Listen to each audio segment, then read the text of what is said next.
Sa inyong lahat. Kung inyong maalaala, noong isang linggo, yung pong ating ebanghelyo ay tungkol sa puno ng ubas. Pero maganda po yung ending ng ating ebanghelyo noong isang linggo. Ang sabi doon, na pararangalan ang Ama kung gayoy namumunga ng sagana.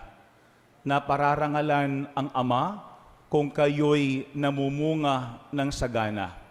Yung pong ating ebanghelyo sa ngayon ay karuktong ng ating ebanghelyo nung isang linggo. Pinapakita po ng ating ebanghelyo sa ngayon, ano ba yung bunga? Yung bunga ng ating pananatili sa pinakapuno mismo ng ubas bilang kanyang mga sanga. Ito'y walang iba kung hindi pag-ibig. Pag-ibig ang ibinubunga ng sagana kapag tayo nananatiling nakakabit sa pinakapuno ng ubas. Kung nung isang linggo po, hindi binanggit ang salitang pag-ibig, pero ngayon sa ating ebanghelyo at ikalawang pagbasa, paulit-ulit binabanggit ang salitang pag-ibig. Sapagkat sinasabi na ang pinakabunga ng ating pananatili kay Jesus ay walang iba kung hindi paglago sa pag-ibig. Pero maganda pong ating tignan, ano ba talaga ang pag-ibig? No? Ano ba talaga ang pag-ibig? Kasi madalas ang ating iniisip kapag pag-uusapan ng pag-ibig, ito'y bagay na romantiko o kaya isang bagay na pakiramdam o emosyon natin.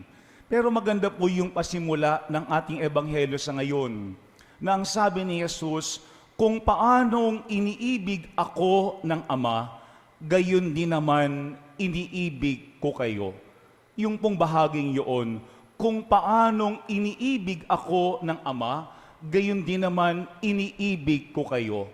Parang sinasabi ni Jesus, ang ibinibigay kong pag-ibig sa inyo ay yung pag-ibig na akin naramdaman at natanggap sa Ama. Kaya nga si Jesus ang salamin ng pag-ibig ng Ama sa atin. Parang sinasabi ng ating ebanghelyo sa ngayon, hindi maaaring tayo ay magkaroon ng pag-ibig, makapagbahagi ng pag-ibig, kung tayo mismo hindi nakakaramdam ng pag-ibig. Sabi nga, what we give is what we have. Yung ating ibinibigay ay kung ano ang meron tayo. Kaya kung tayo sa ating mga puso ay punong-puno ng pag-ibig, yun ang ating ibinabahagi sa ating kapwa. Kung sa ating kalooban, punong-puno tayo ng galit at sama ng loob, yun ang ating ibinabahagi at nararamdaman ng ating kapwa. Pero maganda yung sinabi diyan ni Jesus, kung kayo'y umiibig sa akin, mananatili kayo sa aking pag-ibig. Kung tinutupad ninyo ang aking mga utos, mananatili kayo sa aking pag-ibig. Parang sinasabi diyan ni Jesus na ang tanda ng pag-ibig ay pananatili at pagsunod. Kasi hindi pwedeng tayo ay nagmamahal, pero tayo ay hindi nananatili. No? Halimbawa, sa isang pamilya, kapag kayo ay mayroong lakad bilang isang pamilya, hindi pwedeng isang anak ang humihiwalay. Kasi ibig sabihin noon, hindi niya gustong makasama yung kanyang pamilya. Hindi yun tanda ng pag-ibig.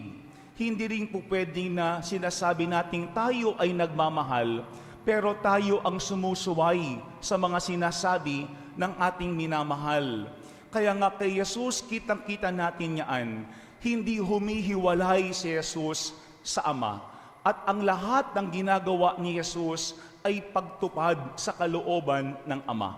Pero magandang pagnilayan po natin ang ating ebanghelyo sa ngayon. Kasi para kay Jesus, hindi sapat na sabihin natin na tayo ay mayroong pag-ibig. Ang mahalaga, tayo ay maging pag-ibig. Alam po nyo, nung isang araw, pinagdiwang natin bilang simbahan ang kapistahan ni Santa Catalina ng Siena. Kung hindi ako nagkakamali, ito yun nung Lunes. Pero ano ang pahayag ni Santa Catalina ng Siena tungkol sa Panginoon? Ang sabi ni Santa Catalina ng Siena ay, God is madly in love with us. Patay na patay ang Panginoon sa atin. Ganoon tayo kamahal ng Diyos. At yan ang pinaunawa sa atin muli ni Jesus sa ating ebanghelyo sa ngayon. Una, kapag tayo daw ay nagmamahal, there is offering. Merong pag-aalay. Kaya nga ano ang sabi diyan ni Jesus? Walang pag-ibig na hihigit pa sa pag-ibig ng isang taong nag-aalay ng kanyang buhay para sa kanyang mga kaibigan. Una, tandaan natin, kapag tayo ay nagmamahal, tayo ay nag-aalay ng ating sarili sa ating minamahal.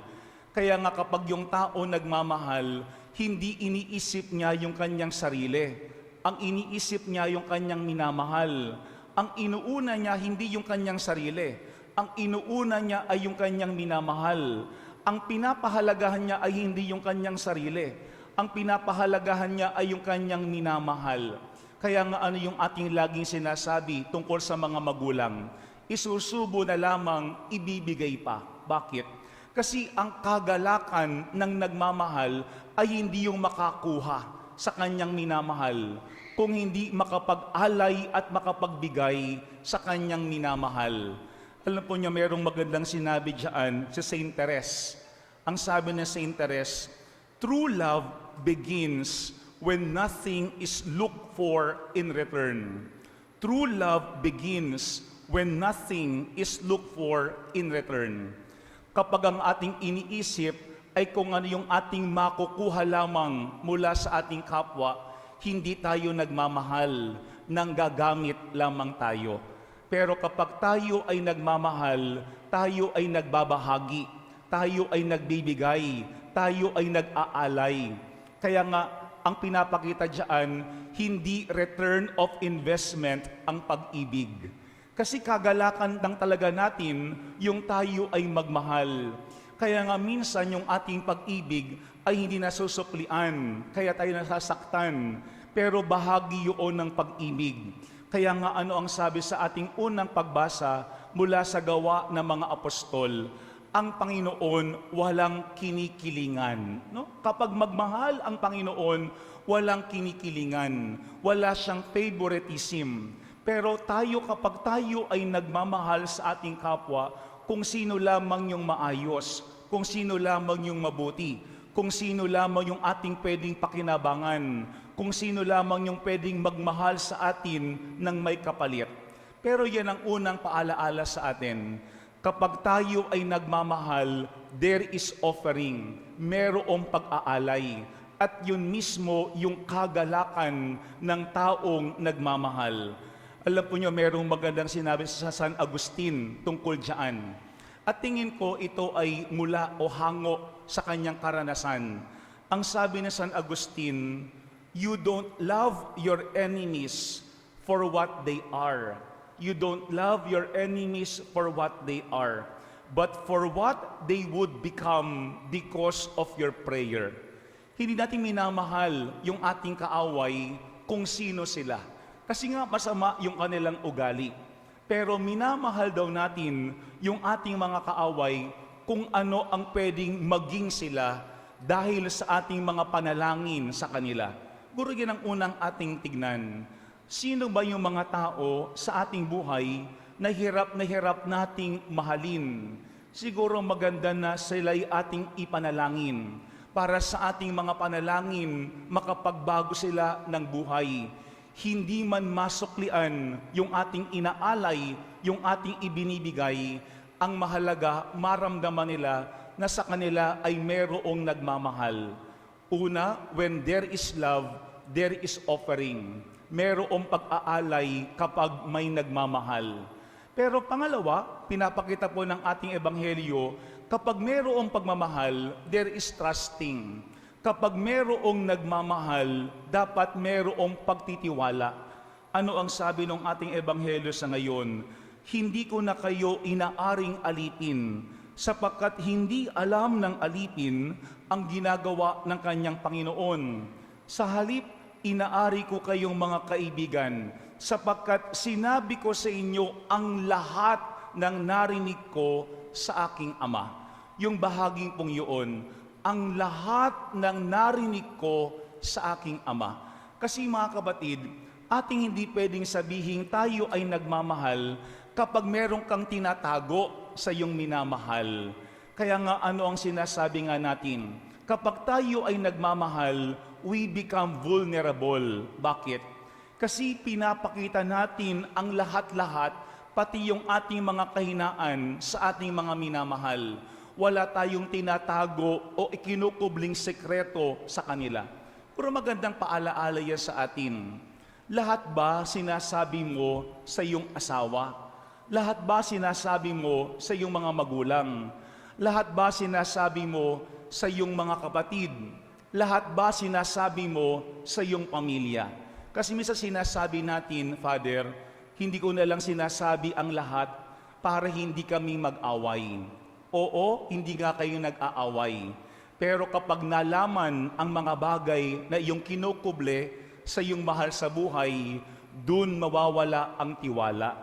Yan ang pangalawang napakahalaga kapag tayo ay nagmamahal. Merong pagtitiwala, trusting. Bakit? Kasi sinasabi natin ang lahat-lahat kapag tayo ay nagmamahal. Kaya nga sa ating ebanghelyo, pinakita ni Jesus yung distinction sa alipin at saka sa kaibigan. Hindi mo sinasabi sa alipin ang lahat kasi alipin lamang ang turing mo sa kanya. Pero kapag ang turing mo sa kanya ay kaibigan, talagang wala kang tinatago sa kanya. All out ka sa iyong kaibigan. Kahit ikaw ay kanyang husgahan. Bakit? Kasi ayaw mo na masaktan ang iyong minamahal sa buhay kapag nalaman niyang meron kang tinatago sa kanya. Yan ang pangalawang ating tignan. When there is love, there is trusting. May mga pakakataon na kailangan sabihin natin ang lahat-lahat sa ating minamahal sa buhay. Kasi bahagi yun ng pagtitiwala. Kapag walang tiwala, walang tunay na pag-ibig. Merong magandang sinabi sa St. John Paul II. Ang sabi niya, love is never something that is ready-made. No, hindi raw ready-made ang pag-ibig. Something merely given to us. Hindi lang basta ibinibigay yung pag-ibig sa atin. Ang sabi ni St. John Paul II, it is always at the same time a task which they are set. Love should be seen as something which in a sense never is, but is always only becoming. Hindi raw is ang pag-ibig lamang, kung hindi becoming. Merong mangyayari, merong magaganap. Ang sabi niya doon, and what it becomes depends upon the contribution of both persons and the depth of their commitment.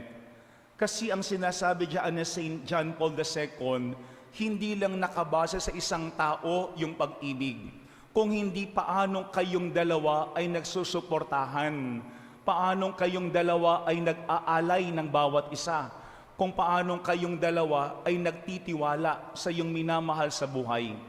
Mga kapatid, ito po yung hamon ng ating ebanghelyo sa ngayon. Hindi lamang tayo mismo ay magkaroon ng pag-ibig, kung hindi yung tayo mismo ay maging pag-ibig.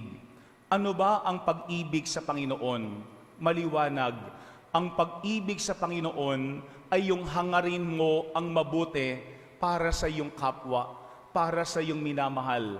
At kapag ating laging hinahangad ang mabuti sa ating kapwa, tayo ay mas nagiging katulad ng ating Panginoon. Tandaan po natin ang katapusan ng ating ebanghelyo nung isang linggo, na pararangalan ang Ama kung kayo'y namumunga ng sagana. Mga kapatid, ano ang bunga? Walang iba kung hindi pag-ibig. Kapag pinag-uusapan ng pag-ibig, dalawang bagay ang hindi dapat mawala, offering and trusting.